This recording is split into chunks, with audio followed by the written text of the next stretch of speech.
एक समय की बात है। करोड़ीमल नाम का एक सेठ था जो हर समय पैसे कमाने की इच्छा में लगा रहता था। जैसे जैसे वक्त के साथ उसकी धन संपत्ति बढ़ती जा रही थी, वैसे वैसे ही उसकी आकांक्षाएं और इच्छाएं भी बढ़ती जा रही थी।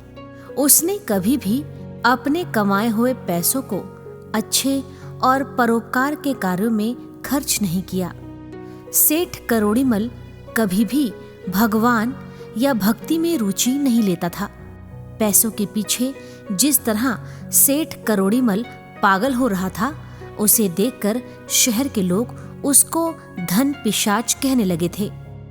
अपनी हरकतों और भोग विलास में डूबे रहने की वजह से सेठ करोड़ीमल को बहुत सारी असाध्य बीमारियों ने घेर लिया।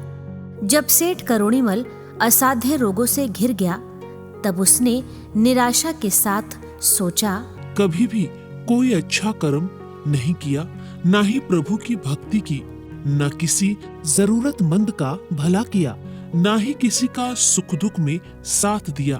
अब इस अंतिम घड़ी में इस कमाए हुए असीमित धन का क्या होगा? सेठ चिंता में यही सोच रहा था कि तभी सेठ को किसी के मधुर कंठ से भगवान के भजन गाने की आवाज सुनाई दी।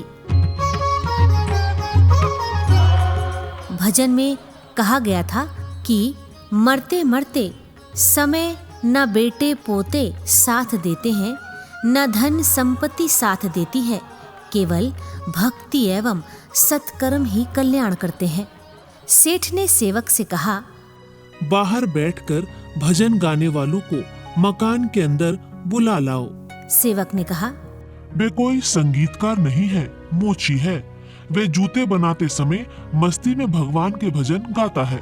सेठ ने कहा, कोई बात नहीं, उससे अंदर लेकर आओ। सेवक चला गया। सेठ करोड़ीमल ने मोची को बुलाकर उसे विनम्रता के साथ स्वर्ण मुद्रा देते हुए कहा, तुम्हारे मधुर कंठ से गाए गए गीत ने मुझे बहुत शांति प्रदान की है। कल फिर आकर गीत सुनाना, इनाम दूंगा।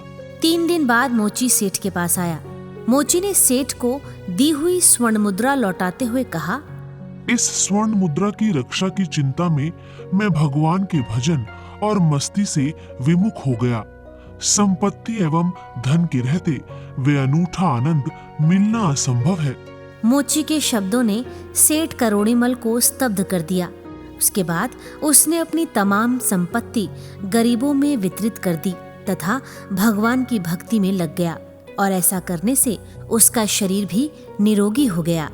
इसीलिए कहा गया है कि धन की आसक्ति ज्ञान और शांति के रास्ते में सबसे बड़ी बाधा है।